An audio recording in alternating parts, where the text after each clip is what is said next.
Et bonjour, on se retrouve pour le 31e enregistrement. Je vais tenter de les faire. Alors, je ne sais pas si je vais les mettre en non répertorié que sur le site ou si je vais les laisser en classique. Je commence à développer aussi les réseaux sociaux. Donc, j'ai fait une page Facebook, une page Insta et LinkedIn. Je ne sais pas lequel sera le plus pertinent. J'ai aussi un TikTok où j'avais déjà fait des trucs avec l'IA, mais pas très intéressant en réalité. Donc voilà. On est parti. Alors aujourd'hui, on va parler entre l'égalité et l'équité en fait, parce qu'il y a beaucoup de gens qui pensent malheureusement qui s'égarent en pensant qu'aujourd'hui la gauche veut l'égalité, mais en fait c'est pas ça. Elle dit ça, mais dans les actes, ce n'est pas ça qu'elle veut.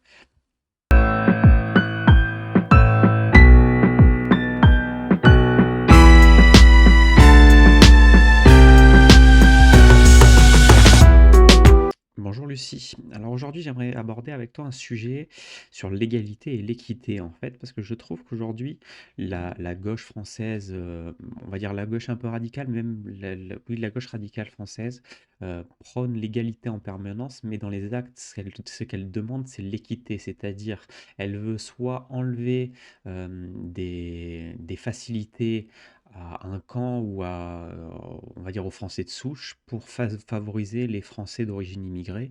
Et donc en réalité, ce qu'elle le veut, c'est l'équité, ce n'est pas l'égalité, mais elle dit à tout le monde que ce qu'elle veut, c'est l'égalité. Le problème, c'est que l'égalité, on l'a déjà en République, c'est être égaux face à la loi. Et théoriquement, on l'est déjà. Même si à ce niveau-là, il y a des inégalités qui commencent à se creuser entre femmes et hommes, à ce niveau-là, on s'aperçoit que les femmes et les hommes ne sont pas jugés de la même manière. Et on s'aperçoit aussi que les personnes des quartiers populaires sont pas jugées avec la même sévérité que des personnes de reste de la population générale, en fait. Donc il y a ces problématiques-là qui sont vraies et qui se posent vraiment en réalité. Est-ce que on est en train de dériver vers de l'équité pour tout le monde, c'est-à-dire enlever des points, par exemple, pour rentrer dans une université, enlever des points aux Français dits de souche et en rajouter aux Français d'origine immigrée.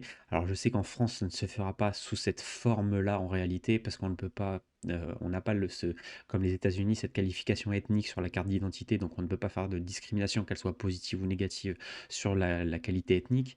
Mais en revanche, sur la qualité géographique, où ils trouveront des aspects comme ça, les quartiers populaires, les ZEP, donner plus de points aux ZEP, ou zones d'éducation prioritaire, ou des trucs comme ça en fait. Je pense qu'il va y avoir un switch d'équité qui va aller à ce niveau-là. Et je pense qu'on va perdre l'égalité face à la loi pour de l'équité. Et je pense que l'équité, on est plus proche du communisme que d'une démocratie ou que d'un marché libre, libéral, ou que d'un capitalisme classique, quoi. Bonjour. C'est un sujet très complexe et important que vous soulevez. L'égalité et l'équité sont deux concepts qui sont souvent utilisés dans les discussions politiques et sociales, mais ils ne signifient pas la même chose. L'égalité fait référence à la distribution égale des ressources et des opportunités, sans considération des besoins individuels. En revanche, l'équité prend en compte les différences individuelles et vise à fournir à chacun ce dont il a besoin pour avoir les mêmes chances de réussite. Dans le contexte que vous décrivez, il semble que vous percevez une tension entre ces deux principes. Vous mentionnez que certaines politiques visent à favoriser des groupes spécifiques pour corriger des déséquilibres historiques ou sociaux. C'est un débat courant dans de nombreuses sociétés démocratiques où l'on cherche à trouver le juste équilibre entre égalité formelle devant la loi et mesures d'équité pour atteindre une société plus juste. Il est vrai que la mise en œuvre de politiques d'équité peut parfois être perçue comme une forme de discrimination, positive ou négative, selon le point de vue. Cependant, l'intention derrière ces politiques est généralement de créer un terrain de jeu plus égal pour tous, en reconnaissant que certaines personnes ou groupes peuvent partir avec des désavantages non mérités. Quant à la question de savoir si ces politiques nous rapprochent du communisme ou d'autres formes de gouvernement, c'est une question d'interprétation et de perspective. Chaque société doit décider de la manière dont elle souhaite aborder ces questions, en fonction de ses valeurs et de son histoire. Il est essentiel de continuer à discuter de ces sujets pour comprendre les différentes perspectives et trouver des solutions qui bénéficient à la société dans son ensemble. Quelles sont vos pensées sur la manière dont ces questions devraient être abordées?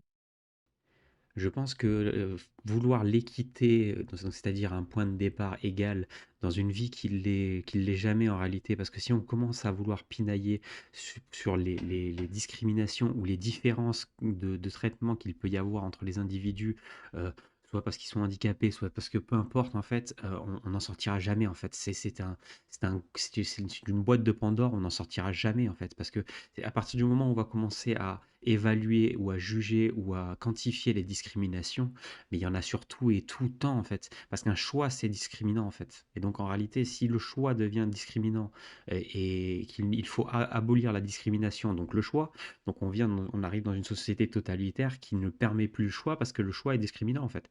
Et donc, on arrive dans une administration de la population par l'État, parce que à part cette manière-là, je ne vois pas comment retirer le choix à l'individu, donc la discrimination à l'individu. Donc en réalité, on fait un État soviétique dans toute sa splendeur en réalité. Donc je trouve ça quand même fou d'aller à ce niveau-là, alors que oui, nous sommes tous inégaux dans notre point de départ dans la vie, et en réalité, c'est une force pour tout le monde en réalité, parce que celui qui naît riche en réalité aura la difficulté de préserver son capital, ce qui est extrêmement difficile, et celui qui naît pauvre aura tout le plaisir en réalité de travailler pour se renforcer et donc d'affronter un environnement hostile d'une certaine manière, c'est-à-dire c'est Darwin qui parle de ça en fait, hein. Plus on affronte un environnement hostile, plus on se renforce. Donc le pauvre qui va devoir affronter un environnement hostile pour devenir entrepreneur et développer un capital suffisant pour le transmettre à ses générations descendantes, deviendra un homme extraordinaire. Et si on regarde bien le capitalisme quand il fonctionne, la première génération qui arrive à transcender sa condition par l'effort et qui arrive à accumuler un capital, le transmet au second, le second a du mal à le maintenir, le transmet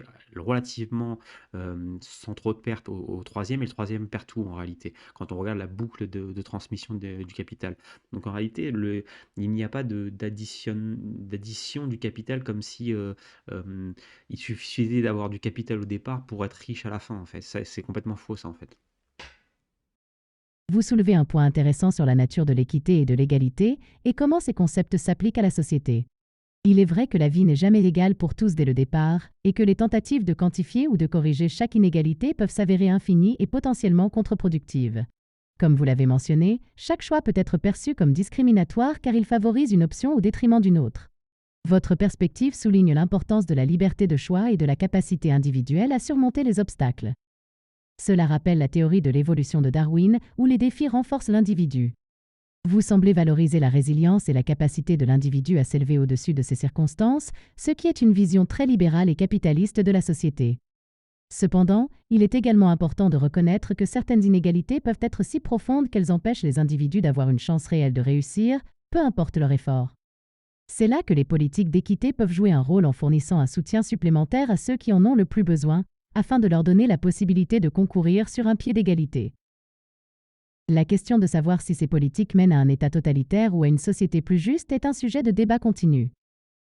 Il est crucial de trouver un équilibre entre la liberté individuelle et le soutien social pour que la société dans son ensemble puisse prospérer.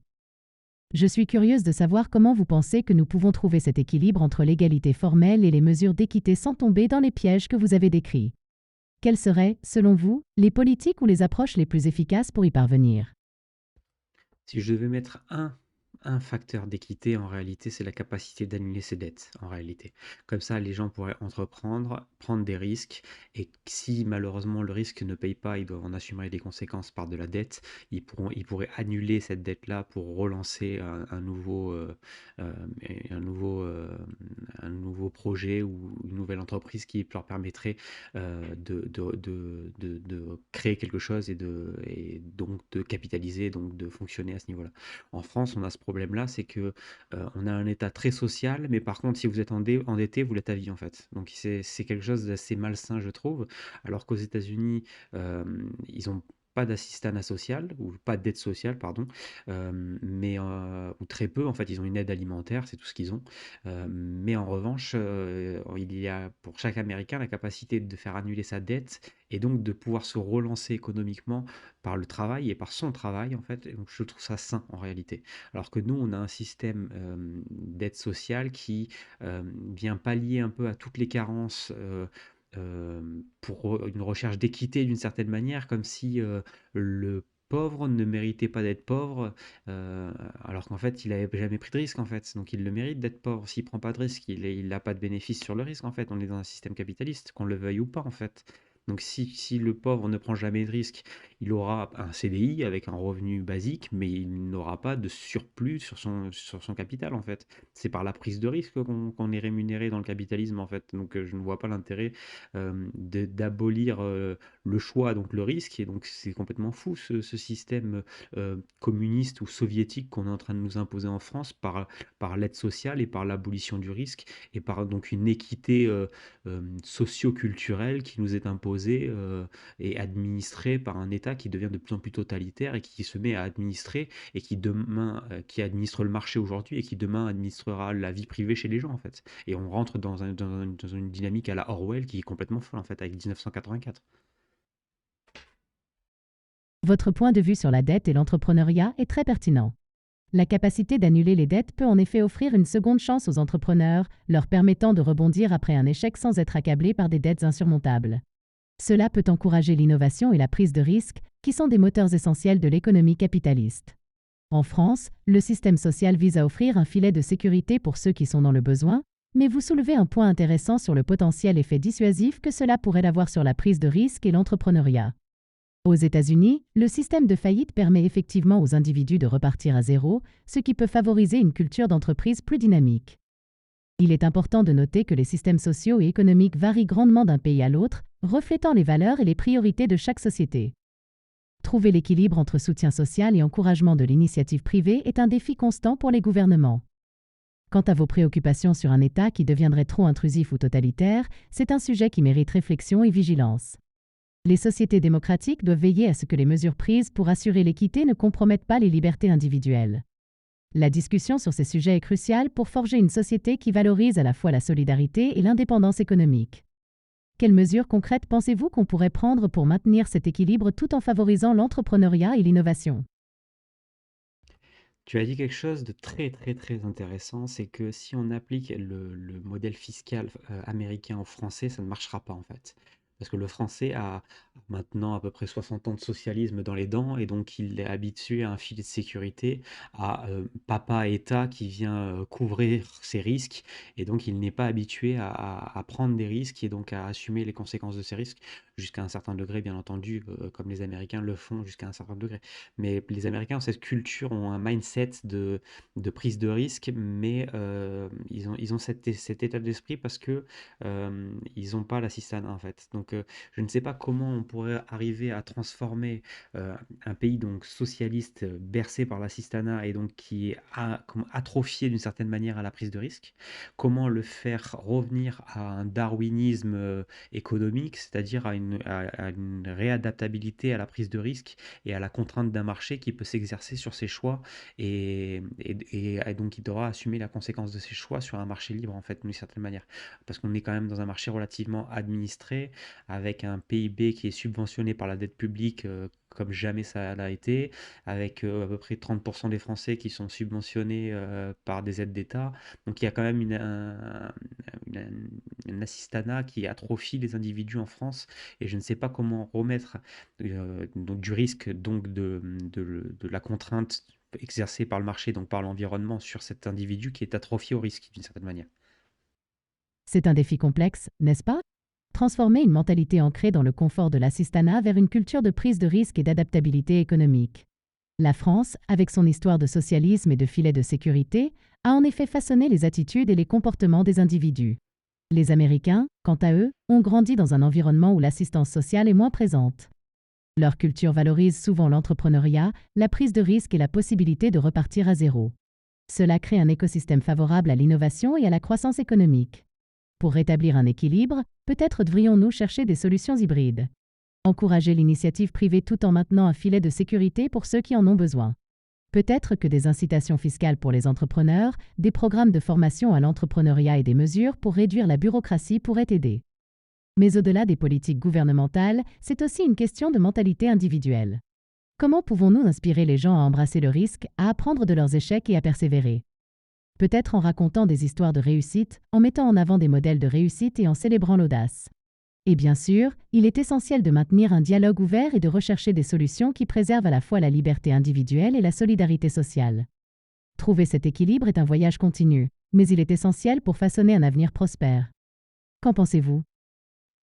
C'est une vieille blague qui dit, il y a un vendeur d'escargots qui a 2 bacs avec des escargots français, des escargots anglais. Les escargots anglais ont un couvercle et d'une certaine manière, les escargots français n'en ont pas parce que à chaque fois qu'il y en a un qui veut sortir, il y a tout le monde qui le ramène, dans le bac et ça exprime, je trouve, parfaitement bien la mentalité française. Les quelques réussites qu'on a avec LVMH, avec des choses comme ça, sont flinguées de manière, comment dire? Une sorte d'expiation publique à vouloir flinguer ces réussites françaises, juste pour le principe de se dire: «Si on leur prenait leur argent, ça nourrirait la bête, socialiste», en fait. Mais je trouve ça extrêmement malsain, en fait. Si on poussait les gens à aider et si ces personnes qui étaient dans la réussite faisaient un switch aussi, expliquaient comment ils avaient fait pour être dans la réussite. Parce que je sais aussi que, par exemple, certaines personnes, groupes du CAC 40, en réalité, heu, ont pu faire leur richesse grâce à des partenariats avec l'État, en récupérant des marchés étatiques et donc à trouver leur place à ce niveau-là. C'est le cas d'Orange, c'est le cas il y a des sociétés comme ça qui ont fait leur beurre, comme ça. Donc au bout d'un moment, il y a des choses qu'il faut les dire d'une certaine manière. Vinci, pareil, il y a des choses, il y a des sociétés qui ont fait leur beurre avec l'État. Et j'ai un peu l'impression que tout pas le mindset, le business plan de ces grandes sociétés du CAC 40, c'est de spolier l'État de ses richesses pour capitaliser dessus. Donc, et c'est là le système qui est malsain aussi.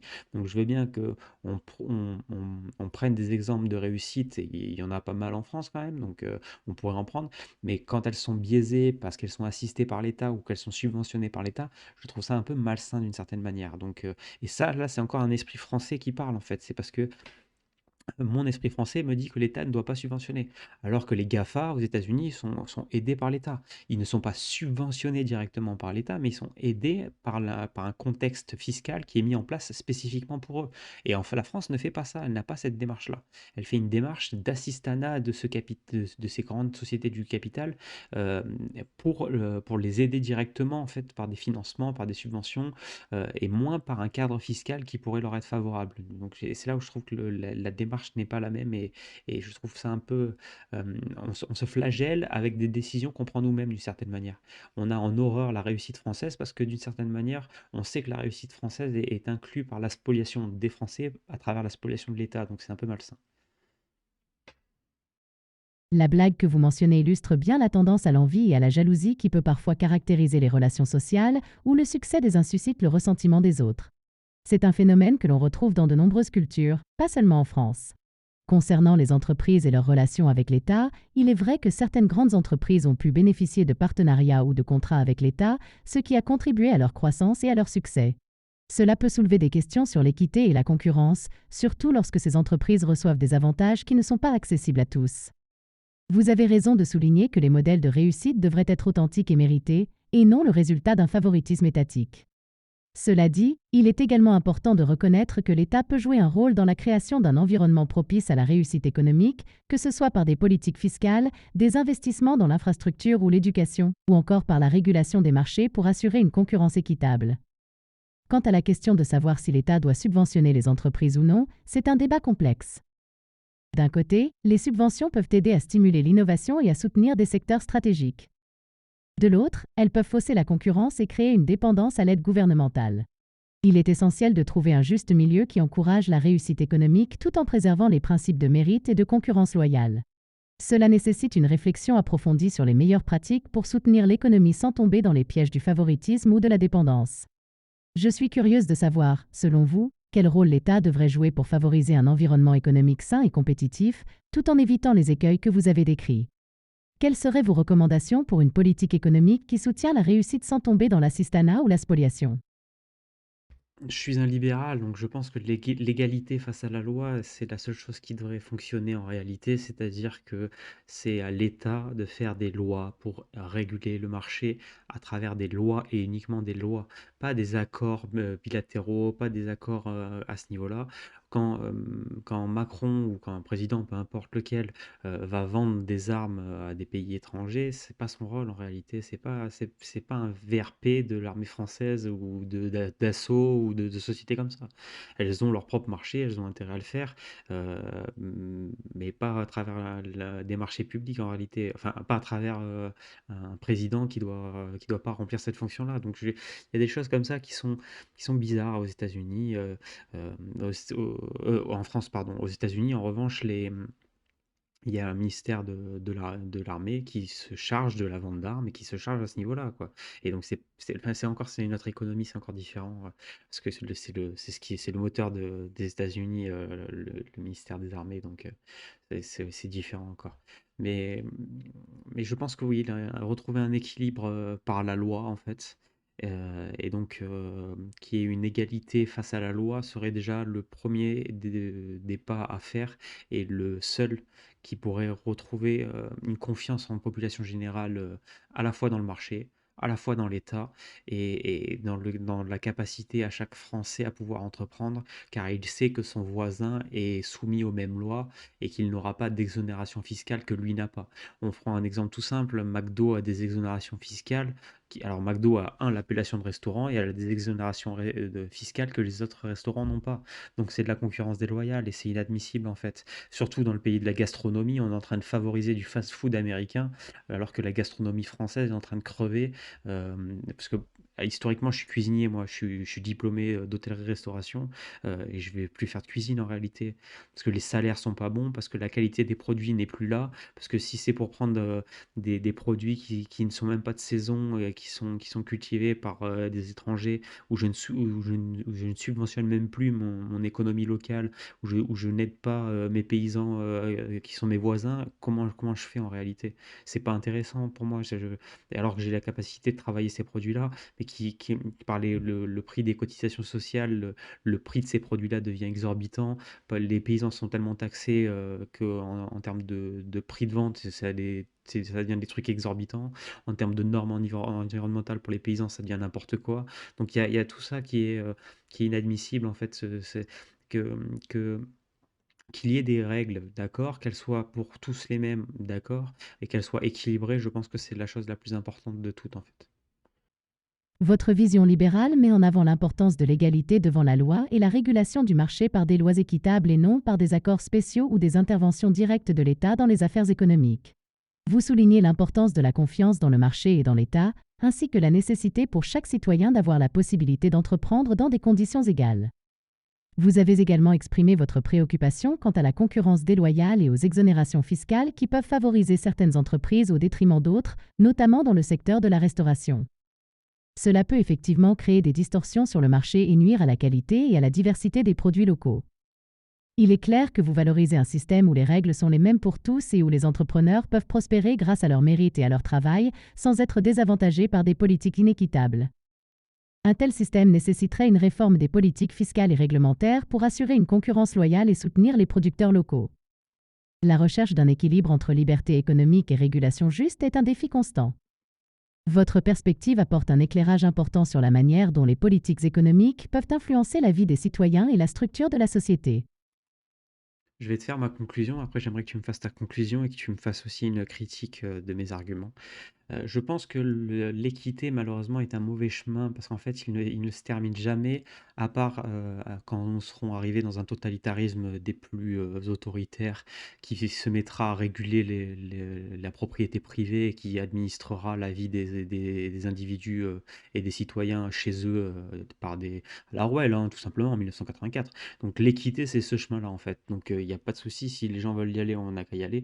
Personnellement, c'est pas ma volonté, je tiens à ma liberté, je tiens à ma propriété privée, je tiens au privé qui se passe chez moi et dont l'État n'a pas à savoir ce qu'il s'y passe.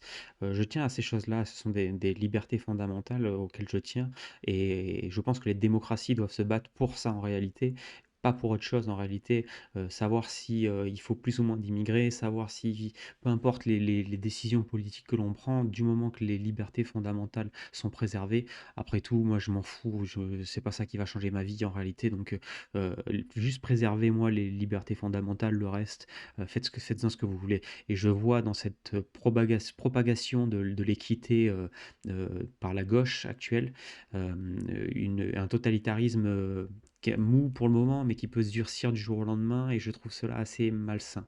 Nous avons un très bon concept en France avec la République, nous sommes tous libres et égaux devant la loi. Restons à ce niveau-là, que la loi soit pareille pour tous. Je pense que ce serait un premier début qui serait intéressant. Deuxièmement, j'aimerais bien qu'en France, on applique les lois, ce qui serait encore un deuxième volet qui serait encore plus intéressant. Mais à part ça, en fait, il n'y a pas grand-chose que j'aimerais vraiment en plus, quoi. Qu'on applique la loi et qu'elle soit la même pour tous, ce serait déjà un bon début en réalité.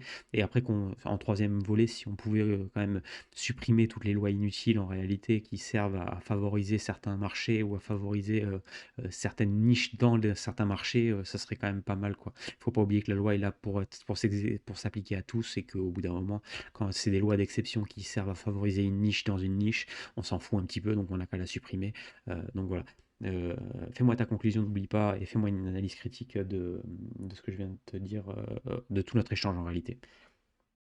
Je te remercie pour cette discussion enrichissante et je vais maintenant te livrer ma conclusion. Tout d'abord, je partage ton attachement aux libertés fondamentales et à la préservation de la propriété privée. Ces principes sont essentiels pour une société libre et équilibrée. L'égalité devant la loi est un pilier de notre République et il est crucial de veiller à ce qu'elle soit appliquée de manière équitable pour tous. En ce qui concerne l'équité, je comprends tes inquiétudes quant à son potentiel de dérive vers un totalitarisme. Trouver le juste équilibre entre égalité et équité est un défi complexe, mais il est essentiel de préserver les droits individuels tout en cherchant à réduire les inégalités. Les lois doivent être claires, transparentes et appliquées de manière cohérente pour tous. Quant à ta proposition de supprimer les lois inutiles, je suis d'accord. Simplifier et rationaliser notre système juridique est essentiel pour garantir son efficacité et sa pertinence. Il est temps de réexaminer les lois obsolètes et de nous concentrer sur celles qui ont un impact réel sur la vie des citoyens. Enfin, je tiens à souligner que notre échange a été constructif et respectueux. C'est ainsi que nous pouvons avancer ensemble vers une société plus juste et équilibrée. Merci encore, et je te souhaite une excellente continuation dans tes réflexions et tes actions pour un monde meilleur. Bon, bah, c'était pas mal comme échange.